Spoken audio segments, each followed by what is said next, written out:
নমস্কাৰ। বহাগ বিহুত সৰু কালত কৰা কিছুমান ধেমালিয়ে আমাৰ মনটো গাঁৱলৈ কঢ়িয়াই নিয়ে আৰু সেইবোৰ ক্ৰমান্বয়ে অতীত হ'বলৈ ধৰিছে। গাঁৱতো আজিকালি সেইবোৰ বিলুপ্ত হ'ব ধৰিছে। সেয়েহে মনত অহা কিছু কথা কবিতা আকাৰে মই মোৰ নিজৰ ঘৰুৱা থলুৱা ভাষাতে প্ৰকাশ কৰিবলৈ চেষ্টা কৰিছোঁ। ইয়াত মোৰ শব্দৰ কিছু ভুল ভ্ৰান্তি হোৱাটো স্বাভাৱিক, গতিকে ভুলটোক ভুল বুলি নধৰি আগলৈ উৎসাহিত কৰিব বুলি আশা ৰাখি মই কবিতাটো পাঠ কৰিবলৈ ওলাইছোঁ। মোৰ কবিতাটিৰ শিৰোনাম হ'ল এনে বহাগ এৰবা পাৰি বাপ্পা ঐ নৰি। এনে বহাগ এৰবা পাৰি বাপ্পা ঐ নৰি।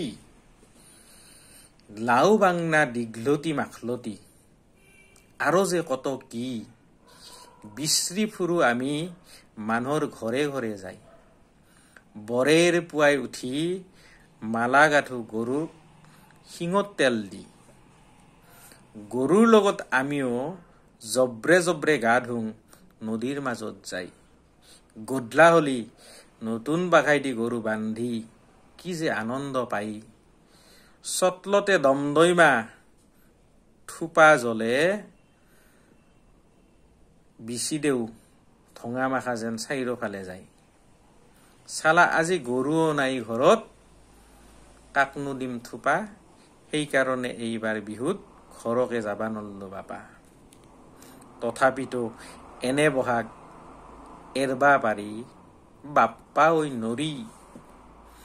বহাগ বিহু বললি গাটো কিবা নাচি নাচি উঠে। কামৰ হেঁচাত ঘৰত যাবা নল্লিও মনটো দেখোন গাঁওখনতে ঘূৰি ফুৰে। সৰু কালৰ ধেমালিবিলাকো বৰকৈ মনত পৰে। কাৰ ঘৰৰ আগত শিল বালাৰ থুপৰে থোৱা দম আছে। বৰেৰ পুৱাই উঠি মুঠাক মুঠাই লৈ কাৰ টিঙৰ চালিত দৈ ল'বা পাৰি। জংঘলৰ মাজত তিতভেলকি আৰু হাতীৰ সুৰ বিচৰি আনি ভৰিত কোবে মুখত তিতা পিটকি কি যে আকটা আকটি লাগে। তাতেই বহুত মজা পাই আমাৰ মনত আছে। কোনবাই কানি গালি পাৰি মাৰবাও খেদে। তথাপি নেৰো বিহু বুলি গব্ৰা মাৰি ধৰো। আই ঐ বাপাই ঐ বুলি ৰাস্তাত বাগৰিও পৰো। এনে বহাগ এৰবা পাৰি বাপ্পা ঐ নৰি। ৰাতি হলি টিংটোকে ঢোল কৰি গাঁৱৰ ঘৰে ঘৰে নাচো। ৰাইজে দিয়া টকা চাউল মনাত ভৰ্তি কৰি আনো। মাজ ৰাতি ঘৰত আহি দেউতা মাৰ মস্ত গালিও খাওঁ।